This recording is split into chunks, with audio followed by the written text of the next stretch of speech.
Trumps 8 gadus atpakaļ. Kāds ir bijis viņa rokraksts? Var redzēt, šis kopējais, kas ir drukātie burtiem rakstīts, nozīmē, ka viņš jau ir tad bijis ļoti neatkarīgs, pašpietiekams, ļoti nepatīk, ja viņam kāds saka, ko darīt.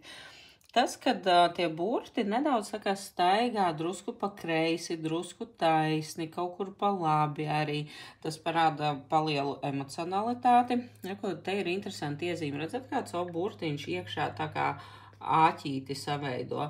Viņš savu dvēseli, nezinu, nevienam neatklās, nekad.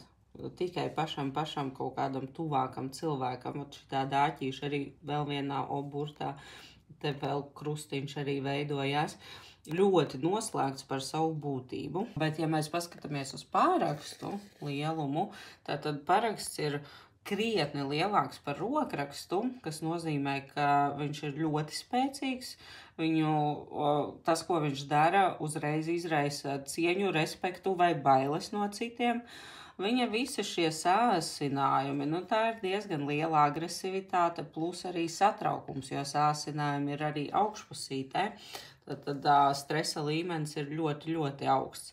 Bet cilvēks spēcīgs, bet tomēr tās negatīvās emocijas un agresivitāte, kas viņam iekšā ir, ko viņš turklāt nevar izpaust uz āru, dēļ tā, ka ir noslēgts, var radīt daudz problēmas un ļoti daudz impulsivitātes. Ļoti interesanti, ka mēs paskatāmies uz burtiem, tie ir plati, visi ir plati. Viņš māk klausīties. Viņš ļoti labi dzird visu, kas notiek apkārt, ko viņam saka.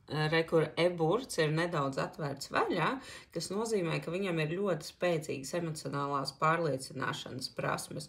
Bet komunikācijā, skatāmies uz burtiem, tie ir absolūti stūraini.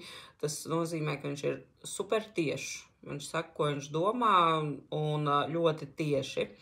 Nedaudz gribēju par sievu arī parunāt. Kur ir sievas paraksts, mazāks par viņa paša parakstu, kas nozīmē, ka viņš ir galvenais šajās attiecībās, un arī sievai ir ļoti daudz stresi visādi. Kā viņiem tur iet, grūti pateikt, bet viņš pats, ja mēs paskatāmies uz W burtiņu, viņš vēlas sev līdzās maigākas dabas partneri, kas pielāgosies, nebeigs prom no grūtībām, rūpēsies. Te vēl ļoti daudz ko var pateikt. Ja gribat turpinājumu, rakstat komentāros, ka gribat turpinājumu, un tad kādu reizi iefilmēšu tālāk.